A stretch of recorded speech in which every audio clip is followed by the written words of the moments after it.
दरमियान हम 7 लाख रुपया उसको अपना ज़मीन बेच करके देखने के लिए जब गए तो हमको चिन्हने से इनकार कर दिया फर्स्ट टाइम। दोबारा फिर गए मिलने के लिए तो वहाँ का ऑफिसर से हमको मारतार खिलवा करके बोला, तुम ऑफिसर वहाँ का बोल रहा है तुम इसका पति नहीं है। जब पैसा का ज़रूरी पड़ता था तो हमको कॉल करती थी जी पैसा हमको भेजिए। बोले शादी तो खिलवाड़ थोड़े है, तुम आज करेगी कल छोड़ देगी, ये तो कम हो सकता है। क्या कि हम उसको छोड़े हैं, तभी तो हम छोड़ते उसको, तो हमको हमरे पीछे तो लग जाता। अगर लड़की छोड़ रहा है तो कानून तो सबके लिए बराबर है ना जी। ये शादी करना है, क्या कि हम उसको एक बार कॉल किए थे तो उसका दूसरे लड़का कोई फ़ोन उठाया और वो लड़का हमको बोला इस नंबर पे तुम कॉल नहीं करे। नमस्कार, स्वागत है आपका लाइव बिहार में। मैं आपके साथ रूपम। आज मेरे साथ एक मिथुन नाम के लड़का जो है वो हमारे साथ जुड़े हुए हैं। वो तेजस्वी यादव के पास यहाँ पर राबड़ी आवास पहुँचे। उन्हें जब यह पता चला कि तेजस्वी यादव शाम में आते हैं और जनता से मिलते हैं, उनकी जो भी समस्याएं हैं वो सुनते हैं और ये एक एप्लीकेशन लेकर यहाँ पर पहुँच गए और फिर हमारी नज़र इन पे पड़ी तो उनसे जो इनकी बातें हैं वो सुनकर काफ़ी हैरान कर देने वाली है जो इन्होंने हमें बताया। एक चीज़ और मैं बताना चाहूँगी कि लोग जब प्यार करते हैं तो उस समय प्रेम जब करते हैं तो उस समय ये नहीं देखते हैं कि सामने वाला क्या है नहीं है, क्या जात है पात, और जात पात मानना भी नहीं चाहिए, लेकिन उनके मतलब बुद्धि को भी नहीं देखते हैं कि आखिर सामने वाला क्या है। पूरी बात मिथुन से ही जानते हैं कि मिथुन ने एक लड़की से प्यार किया और यह प्रेम विवाह हुआ। प्रेम विवाह होने के बाद किस तरह से इस लड़की को इन्होंने सरकारी नौकरी भी करवाई, जैसा कि ये कह रहे हैं, और उसके बाद नौकरी होने के बाद फिर इन्हें ये छोड़ दी और उसके बाद ये लगातार हर किसी के पास जा रहे हैं अपने प्रेम को पाने के लिए कि किसी भी तरह से वो हमारे पास आ जाए। पूरे मामला थोड़ा सा हम मिथुन से ही जानते हैं। मिथुन, आप सहरसा से हैं ना जी? मिथुन, क्या हुआ कि आप प्रेम विवाह किए, उसके बाद फिर लड़की आपको छोड़ दी? कितना शादी का साल हुआ? शादी का 1 साल हुआ। 1 साल हुआ? 1 साल में ही ऐसा? जी 1 साल में ऐसा है। उसके बाद शादी से पहले हमारे साथ वो 4-5 महीना रहे थी। साथ में रहे थे, लिविंग रिलेशन में रह रहे थे आप लोग? मतलब उसका घर का हर एक फैमिली जान रहा था जो ये साथ में रह रहा है। अच्छा। हाँ, शादी से पहले मतलब एक जो होता है हिंदू धर्म में सिंदूर हम दे देने के बाद वो हम सब कुछ करने लगे। ठीक है। उसके बाद उसका खर्चा जो भी हुआ हम उसको उठाने लगे। जितना भी जो भी खर्चा था उसका माँ बाप बोला जो अब तो शादी करिएगा तो अब इसका खर्चा उठे, तो उसके बाद हम उसका खर्चा सब कुछ उठाने लगे। उसी दरमियान उसका नौकरी लगने वाला था तो हमसे वो पैसा का डिमांड किया, जिस दरमियान हम 7 लाख रुपया उसको अपना ज़मीन बेच करके। किस नौकरी में आपने 7 लाख रुपया दिया? बिहार पुलिस की नौकरी। बिहार पुलिस में? क्या नाम है आपकी वाइफ का? हरप्रीति कुमारी। अच्छा, कहाँ पोस्टेड है वो? समस्तीपुर पटौरी थाना। समस्तीपुर पटौरी थाना में।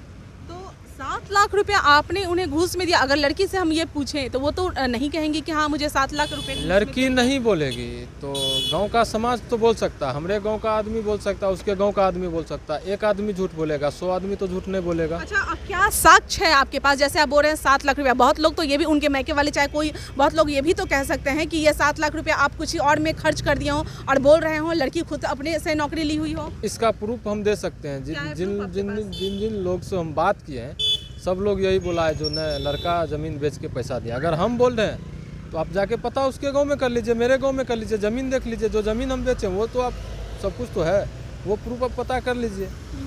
आदमी एक झूठ बोलेगा, 2 आदमी 50 आदमी तो झूठ नहीं बोलेगा। लग गई लड़की की, उसके बाद क्या हुआ? उसके बाद यही हुआ जो उसके बाद नौकरी लगने के बाद हमारे साथ 4 से 5 महीना तक साथ रही। वो भी ट्रेनिंग में रही, हम थोड़ा घर पे रहने लगे। इसी दरमियान उस जमुई चल गए। जमुई जाने के बाद हम उससे मिलने के लिए जब गए तो हमको चिन्हने से इनकार कर दिया फर्स्ट टाइम। दोबारा फिर गए मिलने के लिए तो वहाँ का ऑफिसर से हमको मारतार खिलवा करके बोला, तुम ऑफिसर वहाँ का बोल रहा है तुम इसका पति नहीं है। ऑफिसर बोला वहाँ पति नहीं है तो आपके पास सबूत होगा ना? हम सबूत सब कुछ प्रूफ दिखाएं। उसके बाद भी बोला तुम पति नहीं, तुम यहाँ से निकल जाओ, यहाँ से नहीं निकलेगा तो हम तुम पे लाठीचार्ज कर देंगे, भगा देंगे, मारेंगे, पीटेंगे। तो वहाँ से हम चुपचाप निकल गए। वहाँ पे हमको बोला गया जो तुम चले जाओ घर, हम आएंगे तो पासिंग आउट के बाद हम साथ में रहेंगे। जैसे पासिंग आउट बाद हमको पता चला और हमको बोला नहीं, वो अपने घर चले गए और जितना भी छुट्टी मिलता था हमारे घर पे नहीं आती थी, वो अपने घर चल जाती थी। जब पैसा का ज़रूरी पड़ता था तो हमको कॉल करती थी जी पैसा हमको भेजिए, पैसा का ज़रूरी है। काहे कि पैसा हम उसको हर एक मंथ में हम 5-10 हज़ार रुपया हम उसको भेज देते थे। उसके लिए हम कमाने के लिए बाहर भी चल गए, उसके लिए पैसा भेज दिए। और उसके बाद जैसे पासिंग आउट होकर के घर आया तो हम गए उसके घर पे। हमने गए, मतलब अपने गार्जियन को भेजे तो पहले बोला ठीक है हम रहेंगे, उसके बाद फिर हमको दोबारा बुलाया, बोला आप अकेले आइए, तो बोले हम अकेले नहीं आएंगे। बोला उसके बाद बोले क्या बात है, तो बोला हमको नहीं रहना। बोले नहीं रहना, ऐसे तो नहीं रहना, ऐसे कैसे बोल देगी तुम, बोले शादी तो खिलवाड़ थोड़े है, तुम आज करेगी कल छोड़ देगी। और उसका शादी एक पहले भी हो चुका था। आपसे शादी होने के पहले शादी हो चुकी जी, थी, उसका ये बात आप जानते थे? जानते नहीं थे, हमको शादी के बाद और उसके बाद पता चला, तो हम तो कुछ किसी को नहीं बोला। अगर यही घटना अगर जैसे हमको पता चला तभी हम अपना ज़मीन बेच के उसके नौकरी में नहीं लगाए थे। अगर ये बात हमको तभी जैसे पता चला, अगर हम तभी ये बात करते, अगर छोड़ देते तो कोर्ट के पीछे तो हम फंस जाते, पुलिस थाना आकर के हमको तो पकड़ लेता, बोलता तुम चले जाओ भीतर। ये तो कम हो सकता है, क्या कि हम उसको छोड़े हैं, तभी तो हम छोड़ते उसको, तो हमको हमरे पीछे तो लग जाता। अगर लड़की छोड़ा है तो कानून तो सबके लिए बराबर है ना। तो इसके लिए आप कहाँ आप तेजस्वी यादव के पास आए हैं, आप यहाँ देने, तो क्या महिला थाना हो या कहीं पे आप आवेदन देखिए मैम, हम सबके पास दिए।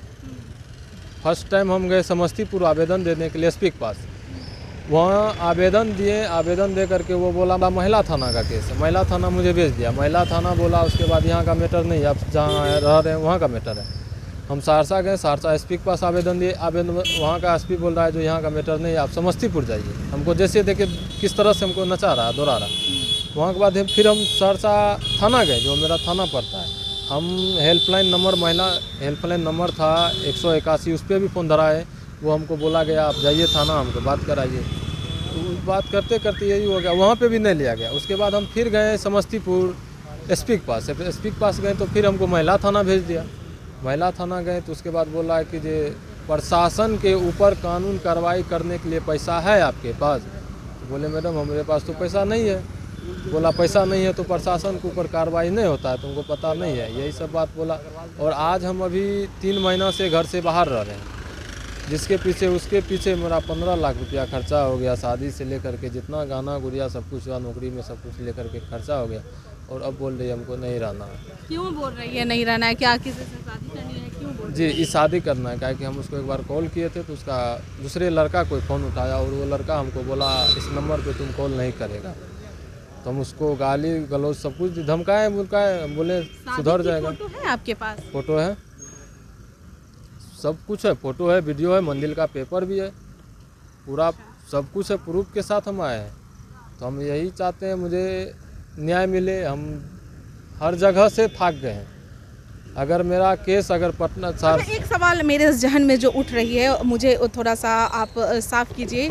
आप बोल रहे हैं लड़की कैरेक्टरलेस है, इस तरह की है, अब वो मुझे छोड़ के किसी और के पास चली गई, पहले भी किसी और के साथ की हुई थी, तो क्या वो लड़की फिर से आपके पास मतलब आती है? उसको बुलाने के लिए आप इतना ये हो रहे हैं, आपके पास क्या वो रहेगी? अब ये तो उसका मन है, हम तो इसमें कुछ कह नहीं सकते हैं। उसी का मन तो है कि मतलब हम नहीं रहना चाहते। नहीं, हाँ, तो उसका मन है तो मुझे मेरा पैसा तो दे दे। अच्छा, आपको पैसा चाहिए बस, अपना जो खर्च उसके ऊपर। हाँ, जो खर्च, अब ज़मीन हम बेचे हैं तो ज़मीन छोड़ तो नहीं सकते हैं, और पैसा तो हम छोड़ेंगे नहीं, चाहे जो भी हो जाए, हम पैसा तो छोड़ नहीं सकते हैं। मुझे तो मेरा पैसा वापस चाहिए। और उसमें क्या शादी किया हमसे, सब कुछ किया, हम सब कुछ किया, हम नॉमिनी में जो होता है वो दूसरे लड़का का नाम दे दिया। एक होता है पति का नाम होता है, तो मेरा नाम नहीं दे करके दूसरे लड़का का नाम दे दिया। अब बताइए हम क्या करें? हम तो आए हैं तेजस्वी यादव के पास, मुख्यमंत्री के पास। अगर यहाँ पे भी नहीं सुनता है तो उसके बाद हम खुद अपना आप सोच लेंगे हमको क्या करना है, नहीं करना है। चलिए, मैं यही कहूँगी कि खुद अपना मत सोचिए कि क्या करना है, नहीं करना है। आप प्रशासन के पास पहुँचिए, आपकी बात ज़रूर सुनी जाएगी, लेकिन कुछ ऐसा कदम मत उठाइएगा, मेरा यही कहना है, ठीक है? चलिए, तो मिथुन हमारे साथ जुड़े हुए थे और ये सहरसा से आए हैं, और इन्होंने जो कहा आपने भी सुना, लेकिन पूरे तरीके से हम इस पर कैसे भरोसा कर लें? हम उस लड़की से भी बात करेंगे जिस लड़की के ऊपर ये बता रहे हैं कि अपनी पत्नी के बारे में कि इस तरह के हुई है हरकत वो कर रही है। हम वहाँ पर भी बात करेंगे, उसके बाद ही हम मानेंगे कि आखिर पूरा मामला क्या है। चलिए, प्रेम में धोखा खा गए हैं मिथुन, और अब हर जगह गुहार लगा रहे हैं कि किसी भी तरह से वो वापस चले आए, नहीं तो कम से कम जितना ये उसके ऊपर खर्च किए हैं वो पैसा मेरा वापस चले आए, वो उनकी फैमिली का पैसा, और फैमिली भी इन्हें घर से भगा दी है, मतलब घर पे ये नहीं रहते हैं, इसीलिए इन्हें और ज़्यादा बुरा लग रहा है। चलिए बने रहें लाइव बिहार के साथ, धन्यवाद। लाइव बिहार यूट्यूब पर सब्सक्राइब और फेसबुक पर लाइक जरूर करें।